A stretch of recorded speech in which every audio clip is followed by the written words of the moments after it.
Hello folks, just to dispel things very quickly before they start spinning out of control, it's official. The New York Times earlier this summer here in the Northern Hemisphere reported that the Trump administration was going to limit the size of refugee intake from 125,000 Biden had in his last year to just 45,000, and 40,000 of those were for white Afrikaners. That's what they claimed in August based on inside sources who leaked information illegally. Then recently, they claimed that the number would be 7,500 total refugees admitted into the U.S. in fiscal year 2026, which is right now. That began October 1st, 2025, and runs until 30 September 2026. So that's the figure they reported.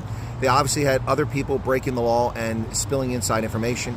It turns out the Federal Registry has just published a memorandum from the White House about the refugee intake for this year. This isn't the presidential determination, although it mentions that it's not the full report. There's a full report that goes to Congress. But it's clear that the Trump administration has decided, for whatever reasons, to limit the number of refugees coming into America in this fiscal year, which has already begun, although there's no money. It began October 1st to just 7,500 refugees from around the world. And according to the letter, mostly Afrikaners. So what does that mean for South Africans?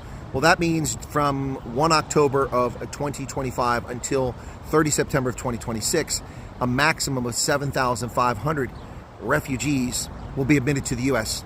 unless they decide to break that cap. Again, historically, we've done that. If something bad were to happen, it could change the calculus. We took in 150,000 Afghan refugees in a matter of just weeks when Joe Biden ran away from Afghanistan. So it can change, but it's unlikely to change. What does that mean? Well, it means that the people that listened to me on the 7th of February and then on the 10th of February, when the program was formally announced at the U.S. Embassy website, you could send an email to show your interest so they could gauge interest. And then those who watched me from the Wimpy restaurant at OR Tambo on the 12th of May, if you put your stuff in, odds are pretty good you could be included in that. But we don't know how many people are being included. So this raised a whole question about Secretary of State Marco Rubio talking about 75,000 or 70,000, statements of interest back in late May. And then we're hearing 8,000. So what's the true number of people that want this program? I don't know. But the bottom line is this. The approximately 1,000 people that are already scheduled to come to America as soon as money starts flowing will get here. And then likely another 6,000. But what about Indians and coloreds?